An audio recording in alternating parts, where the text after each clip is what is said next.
Okay, ladies and gentlemen, well, we'll make it out. So thank you for joining us today for this Lockdown Lowdown interview. It's the penultimate interview that we're doing here at Leeds Civic Trust.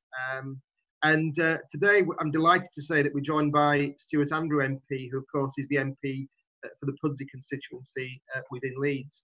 And Stuart, I've got a number of questions that I want to, or areas that I want to cover. People will probably chip in during the course of the interview with some chat and questions, and I'll try and throw those in too.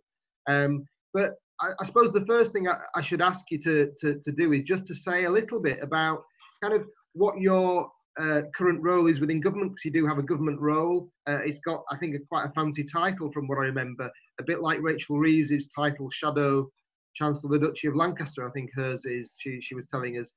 You've got a similar title, I think. And so a bit about what you're doing at the moment in government, what your role is, and also just a little bit about sort of how you've been managing as an MP, what your sort of work patterns have been, because we've all been trying to do things in different ways. And how's it been working for you?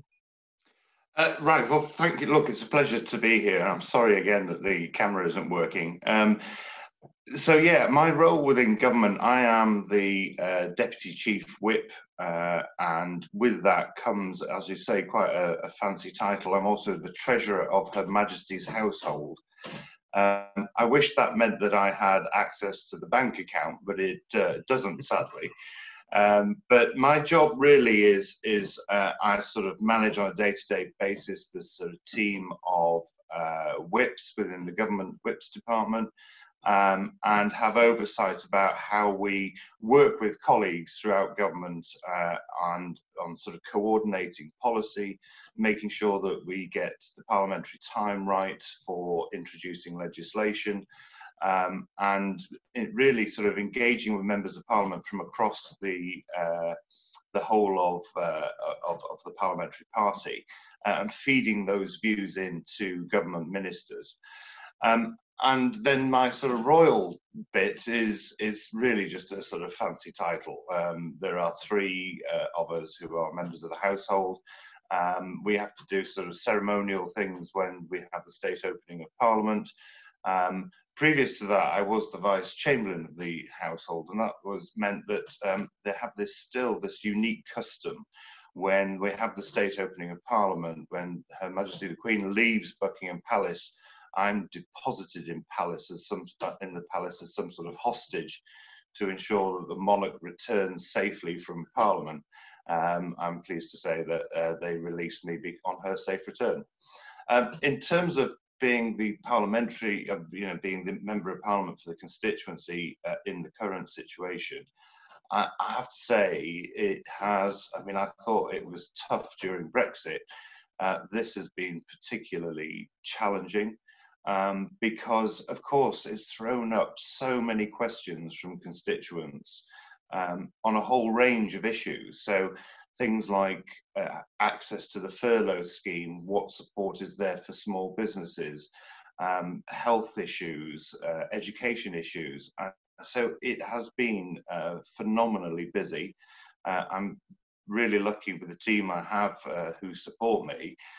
Because I think we're dealing with something, on occasions we've been getting literally 1,000 emails a day with really complex questions, and they're not that easy to answer so quickly.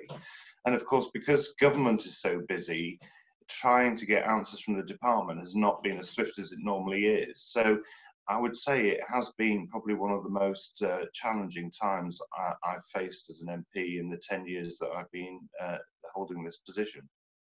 And you're generally, you're sort of based locally, aren't you, within the constituency? That's your home, I'm right in saying, aren't I?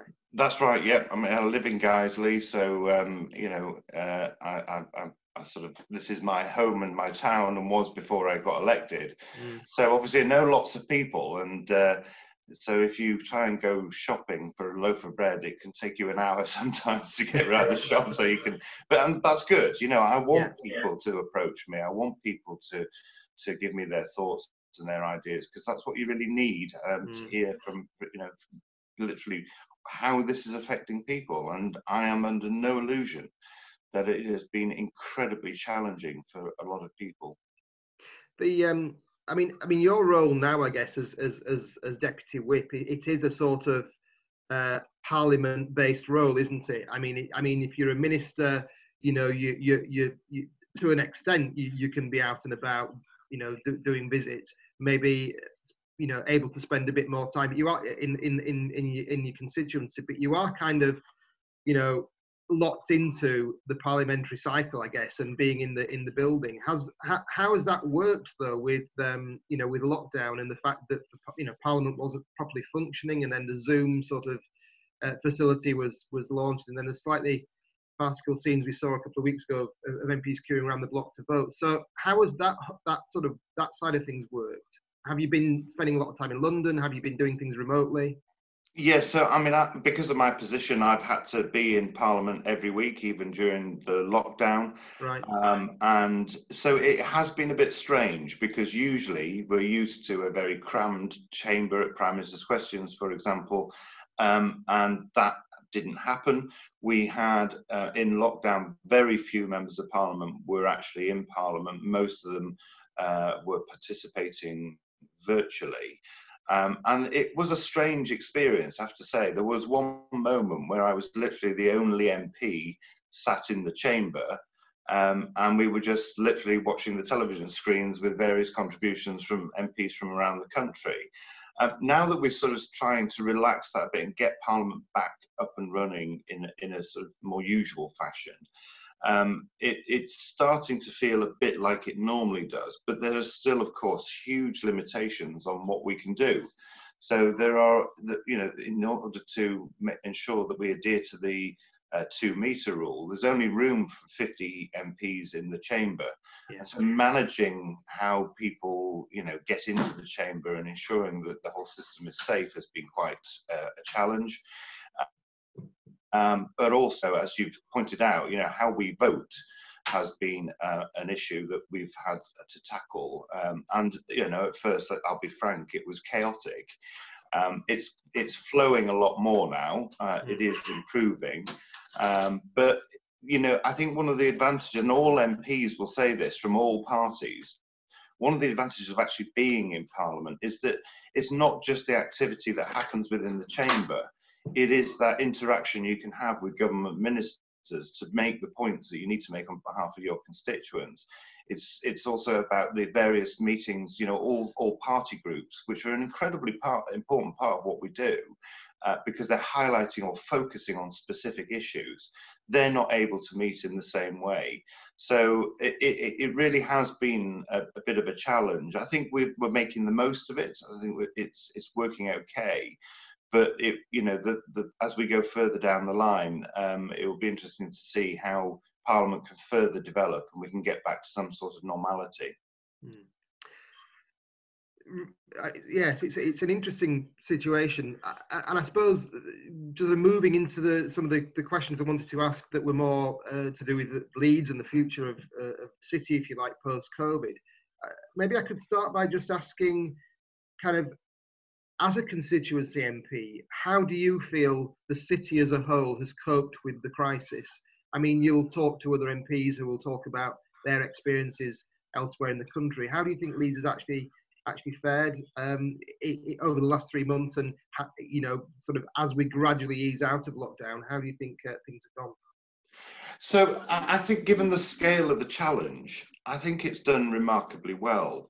And I think one of the things that I've really found of great benefit, and I think this is something that we have tried to do in the past, but I think this can give us some sort of renewed focus on doing it. We've been having regular weekly phone calls, all the Leeds MPs, with the leaders on the City Council, and with the you know, the Chief Exec of Leeds Teaching Hospital Trust and the social care sector. So it's been a really valuable experience to listen to what is going well, but also to hear the challenges that they've been facing, and where each of us then has a role to help try and resolve that problem.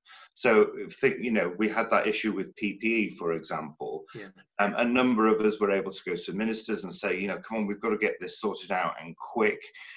There was a better link between the National Health Service and social care, so that when the health service and the hospitals had sufficient PPE, they'd make sure that anything that they weren't using could go into the social care side of things. How we develop support for businesses has also been an important aspect of it.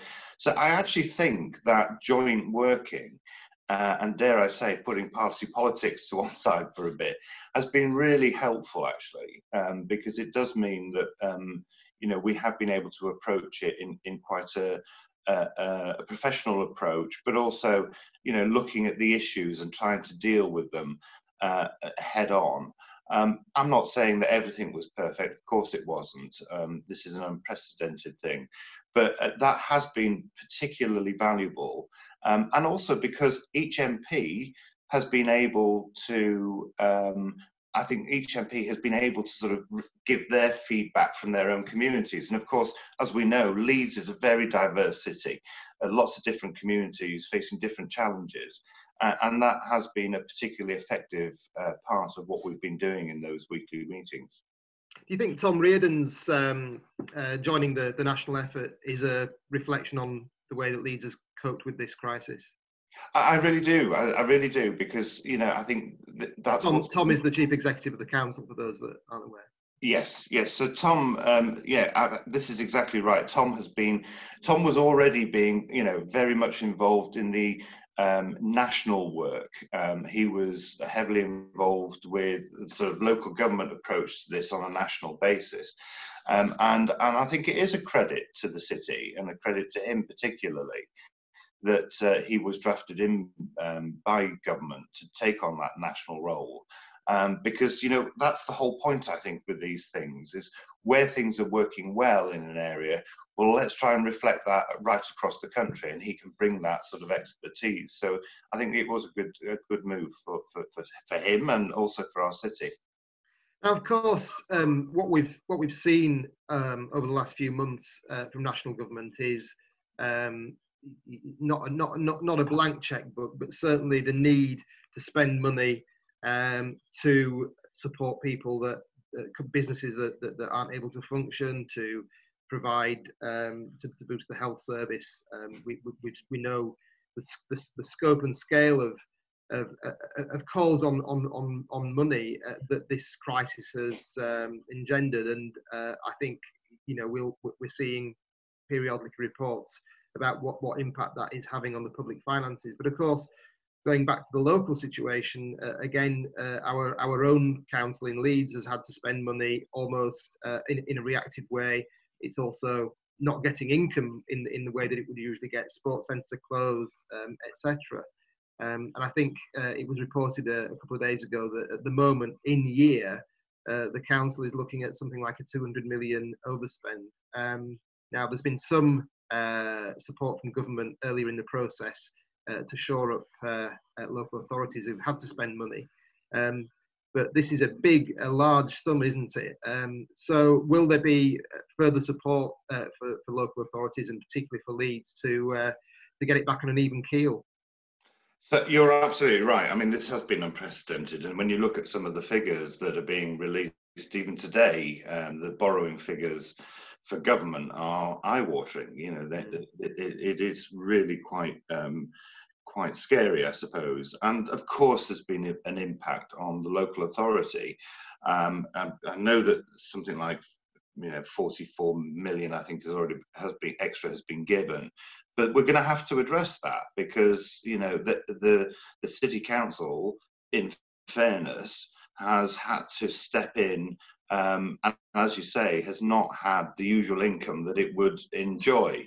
And I know that the ministers in the department have certainly been getting that message from right across the country. Local authorities all over the country are in a similar position, and that is going to have to be addressed. But I don't think it's just about how we refund that money I think it's also about how we, we put in the resources that are needed to help come out of this situation, so that we have every part of the country sort of contributing effectively to getting that the economy back up and running. These are going to be huge challenges in the coming months that we're going to have to address. Work is already started on that, but it is probably going to be quite a difficult few months ahead of us, frankly. Absolutely. I'm just conscious that the chat function has only been sending chat to the panelists and not to everyone. But I am trying to go through the points that have been made, so I will pick up on the things that people have flagged up. But I've now enabled the all panelists and attendees, so it should automatically go to everyone. You can select that anyway, but anyway, everything will go to everyone now, just so everyone's clear. Stuart, could I just then move on to the local economy and the impact it will have? Because clearly, the current situation, the stabilisers, if you like, that have been put in place, the furlough scheme and the like, almost provide an artificial boost, don't they, to the economy, whilst there isn't the usual levels of trade, etc. And businesses aren't functioning. But at some point, the furlough scheme will be withdrawn, and then we will start to see the real impact of this crisis, where businesses may well fold. I think it's inevitable that there will be a recession. How bad that recession is, it remains to be seen. How do you think a city like Leeds or Leeds should approach coming out of what will be an economic downturn? What do you think Leeds has got? What advantages have we got that we can kind of play? What strengths can we play to? So I think you're right. The scale of the problem and the scale of the sort of how we tackle that inevitable recession that's going to come, it cannot be underestimated. It is going to be, I think, one of the biggest challenges we've faced as a country for many years. And actually it's trying to, as you rightly say, identify what is the actual impact, because the furlough scheme is great, and I think that is that's really helped. But as we come out of this, and we'll then start to see how many of those jobs have actually been retained, and the latest figures we saw, where there's 600,000 extra people now unemployed, is of real concern. How we deal with that, I think, just before all this happened, we'd finally got to the position where we were agreeing the devolution deal for West Yorkshire. And I think my sense is that that's going to be even more important and significant now as we come out of it. And it is right that I think we look at this, yes, in a national perspective, but we really focus in on the regional aspects of how we, get our economy back up and running. Because what do you think we have, Stuart, that maybe Birmingham or Bristol or the other core cities don't have? What strengths do you think we can really play to? Well, I actually think, you look at, we were just talking about Tom Reardon, for example. We have a very effective chief executive of the City Council. The City Council, in fairness, are working in partnership with business organisations, with the skills agenda. We need to bring all of that together to ensure that we have the right skills for the jobs that will be available in our area.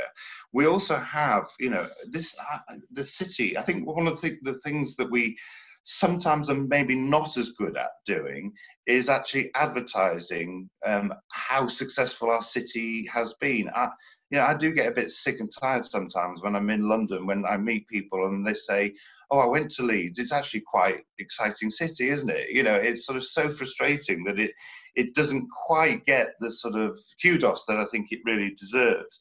And we have a big legal sector, big financial sector. the creative industries. All of these things are the things that we should be really focusing on. We have, you know, the fact that Channel 4 have come to Leeds shows that this is a good place to come and invest. It's a good city to live in, and it's a good place to work. So I do think that we have got to put renewed focus on that devolution deal, and perhaps just look at it again in light of where we are currently, so that we are actually looking at every single aspect of the economy that we have in our area and how we can really focus on that. There are some glimmers of hope, I have to say. You know, today there was the figures about the DIY stores that have been open for a little bit longer, and actually the spending has been quite good there. I've been speaking to some of the building contractors that are in my constituency who say that actually they're starting to catch up with orders already. So there is a bit of glimmer of hope, but we cannot be complacent. We're going to have to really focus on this. This is going to be the big issue that we have to we're going to have to focus on.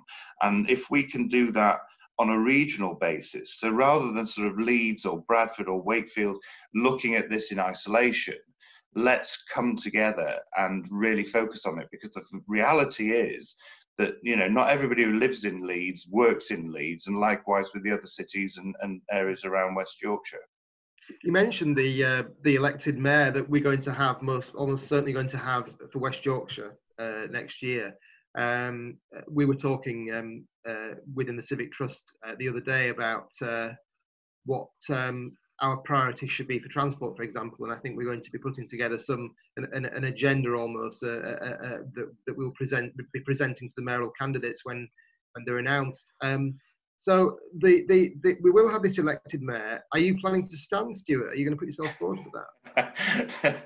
No, I have no intention of standing at the moment. Let me put it that way. Okay. At the moment, okay, we heard that. So there's a consultation going on for the elected mayoral position, and people can look at that by going to the West Yorkshire Combined Authority website. I think that's where you can find the information. It's relatively complicated because it's made up of lots of different pockets of money and different powers. I think, would you agree that one of the advantages of an elected mayor, it isn't just about holding certain purse strings, but it's actually the sort of the influence and giving a front to the area, giving a united front to the area that the mayor can do. Would you agree with that? I certainly would, and I think one of the frustrations I've certainly felt is that, you know, whilst I have some, there are some aspects of the devolution thing that sometimes I sometimes have some issues with. On the whole, I think these are really good. What's worried me for so long is that we've sort of been left behind in our region because we haven't been able to get this deal resolved. So you can see people, you know, Manchester with Andy Burnham, in Birmingham with Andy Street. You know, these are mayors that are going down to London. In fact, they've been going internationally, promoting their areas around the globe and getting that sort of investment. And that's what we really need for our area, so that we do have that position around the table when actually they're discussing that form of investment, when they're talking about the transport needs that we have. Those are the sorts of things that I think that's going to be really, really important. And, you know, it's a great opportunity for us, and it's one that we mustn't squander. We need to get on with fairly quickly, actually. Let's just focus on one area then, Stuart. Let's focus on transport.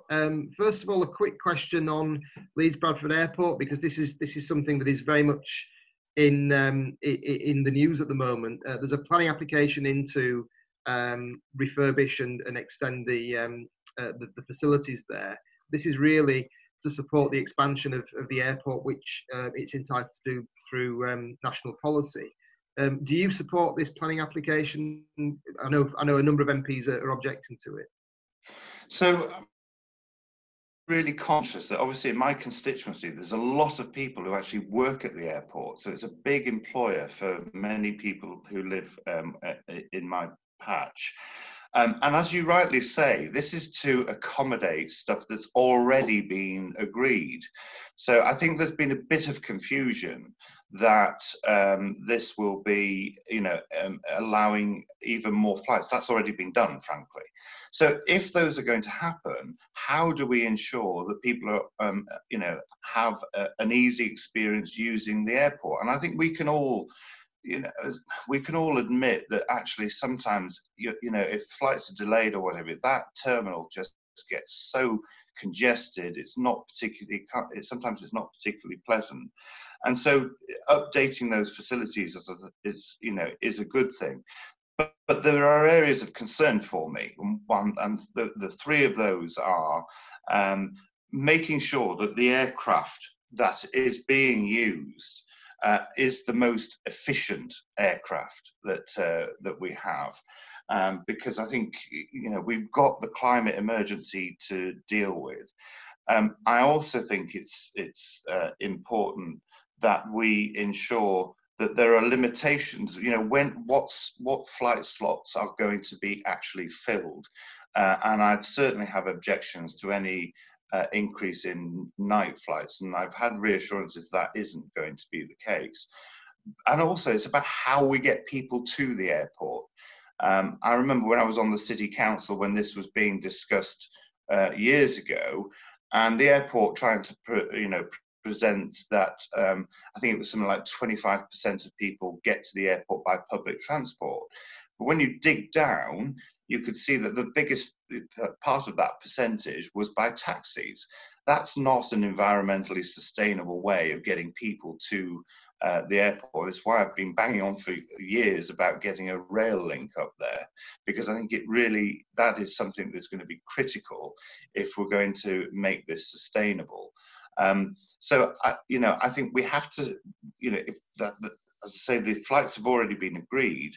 What's important now is ensuring that any expansion that's been agreed is managed properly.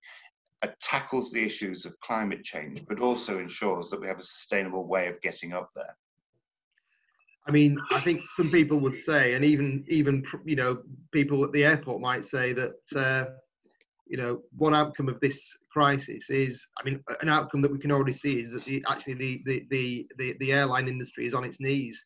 The load factors they need to actually make money aren't going to return possibly for years. And so there's probably a more fundamental question actually about the viability of air travel, even at the level that we have at the moment. So I just wonder if it's not the planning application isn't a red herring, but it may well be that we have to think about alternatives in terms of jobs for people. That's just a thought I'll throw in, because clearly things are going to have to change, are they not? Oh, absolutely. I think the whole issue about transport, for example, I think one of the challenges we're going to have is people having confidence to go back onto public transport, because they want to ensure that it's safe. And that's something that slightly concerns me, because I've been going to London every week, and now usually you struggle to get a seat on the train. And it's been the case on one week, 4 of us got off the train in London. And that just slightly concerns me, that people are going to start using their cars again. So we're going to have to look, we're going to have to be imaginative, we're going to have to be really creative. We have seen more people are using their bikes, for example. Now I get that most of those have probably been doing that on a recreational level during this lockdown. How do we encourage them? How do we get them from their car to use their bike to go to work? That's an area that we need to look at. Investment in safe cycling is something that we really need to see.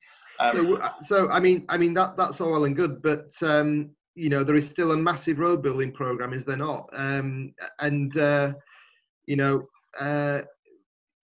Even cutting that program by 10% and putting that money into alternatives would make a huge difference. Do you not think there needs to be maybe a more radical approach to this, where you actually force the issue by reducing expenditure in some areas and increasing it on more sustainable ones?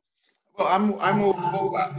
I think actually looking at the changes that have happened over these last couple of months, and trying to use that as a force for good, as it were, encouraging people to find alternative modes of transport, I think are going to be incredibly important. It's also about how people work. Zoom meetings. I mean, my mum would hardly ever touch a computer. She's now, doing Zoom meetings, and businesses are using Zoom meetings more than ever before. And I think probably business will start to think, can they work more efficiently in a way that uses modern technology, and that will have an impact on our sort of transport needs. And so, yeah, you're right. I think let's look at this and let's be radical as we come out of this, so that we can try and have that sort of agenda that really sort of takes advantage of some of the sort of changes that we've seen people doing. Do you think there's going to be a rebalancing of sort of where work activity is actually located? I mean, we're obviously, we will see some of our businesses based in the city centre not returning to full steam for some time because of social distancing requirements. People don't want to use public transport, as you say, and maybe they don't have the option of the car. So all of this may well refocus attention on locating work and leisure nearer to where people actually live. Do you think that could be a possible outcome? I certainly do, and I think that has been one of the areas that I've certainly sort of the number of emails that I've been getting and contact I've had with constituents. Some of them, are business owners, and they are saying they're going to actually have a review of how they operate their business now, because my partner, for example, works with Marks and Spencer. And they've said that the head office obviously hasn't been open in the usual way, but they've actually found that they've been far more productive in these few months in terms of some of the stuff that they want to do than they have in the last 2 years. So I think there will be significant changes. I think this is an opportunity for business to look again at how it operates. In terms of the leisure side of things, yeah, I mean, it's been good to see around my area, people out on their bikes, people out walking, enjoying the natural environment. And I think that's, again, something that we need to support. Can I just come on to another issue then that someone raised actually this morning in an email that I'll share with you, and this is around planning and development. I mean, before the crisis, there was this big. There's been a big push from all parties actually to try and get house building going, to try and find ways of providing residential accommodation for people. There is a national housing shortage, of course. Different approaches are always proposed. We've had this recent case in your patch in Guiseley where the High Court ruled against the building of houses on Greenbelt, which obviously questions the overall approach that has been taken at a local level. We also have things, regulations that have come in recent years, for example, making it very easy to turn offices into residential. Again, something that you have in your patch. But with COVID and with the new focus on things like social distancing, providing people with plenty of green space, the need for people to have access to fresh air. Actually, certainly the office to residential conversions, you would say, aren't ideal in that environment. So, do we need to be looking at our planning system and not just the usual bashing of local authorities and saying they're not doing things quickly enough, but actually saying to developers, actually, what you're doing isn't good enough. We need things of better quality. Do you think we need to have a proper look at this? Absolutely. I mean, planning has been an issue in my constituency for many years, and I'm not going to say that one party has got this right or wrong. I think all parties have got questions to answer, frankly, because I think we have to be honest about the fact that we need housing for people. We particularly need to have housing that young people can afford. And I think one of the frustrations that a lot of my constituents have is that too often planning applications for new estates are often for big houses that people can ill afford. And it's about, I think the intention of the neighbourhood planning, for example, was a good one. Where local communities talk about their own housing needs and where those where the best places are to build them. And I would like to see that strengthened. And I got the Secretary of State up here a few months ago to try and show him some of the sites that were under threat in my constituency, but also to show the work that the Neighbourhood Forum had done, for example, where they were putting up alternative sites and a better use of sites. And we need to see more of that. I think it was the Campaign for Rural England was saying there's something like, there's enough brownfield sites across the country to actually build the houses that we need. And I think that government's got a role in helping to release those sites. I get frustrated as well that we have planning applications that have been granted and not a single brick has been laid. That's a source of frustration. And frankly, I think the housing, we are basically, on the whole, in the hands of a handful of big housing developers.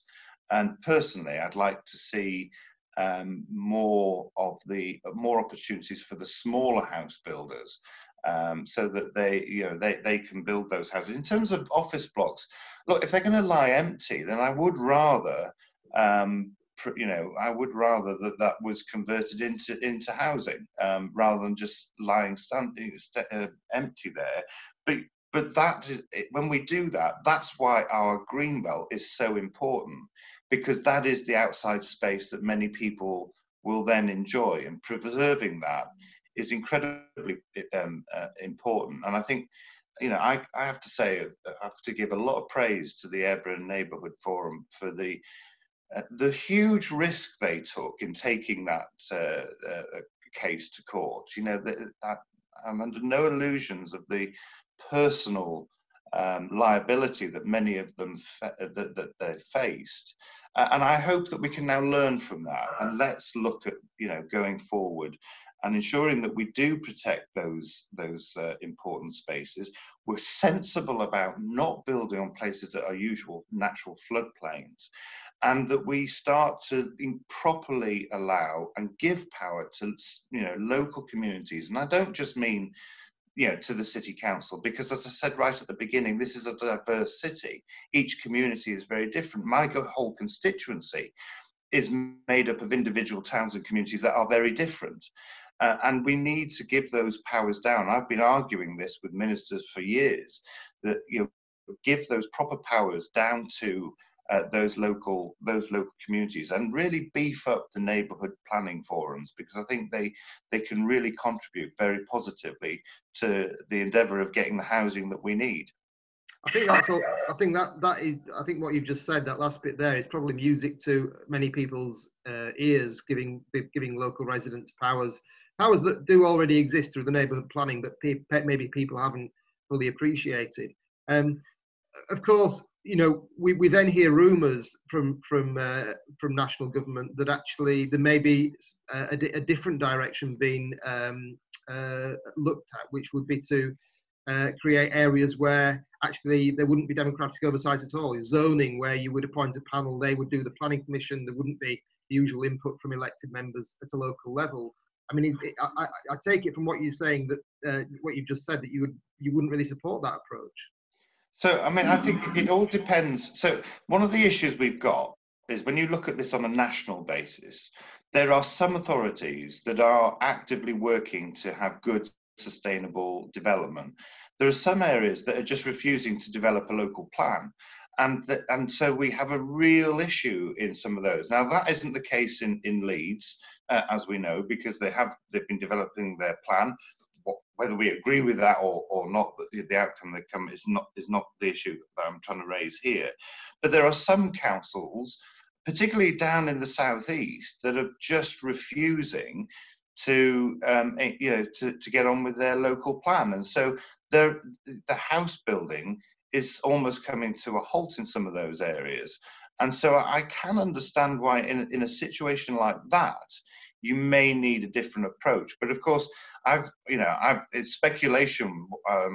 As you say, I've been reading exactly the same as you. I'd want to see the detail first. And if it was a blanket approach, then I think that would be something that would be a bit of a mistake. I think it should be targeted to those areas that are, not getting on with the house building that's needed to meet the needs of their communities. Stuart, we've got a minute left, but the clock's actually ticked to 11:45. So we are at the end of what we of the session, and I think we've covered a lot of ground. Is there anything finally that you'd like to just say to people that are listening today? I think this has been, a really challenging time, and I think, it's been very scary for a lot of people, and a lot of people in our communities are obviously very anxious about what the future holds. But one of the things that really, I think, has been quite impressive is how the country has tried to come together on this, and I think that's what we're going to need, not just in tackling the virus, but that's the approach we're going to need to try and get us out of this. And let's try and use this as an opportunity for us to sell our area to the rest of the country, to get that investment that we need to replace those jobs that will be lost. Because I think that is going to be the big challenge we face.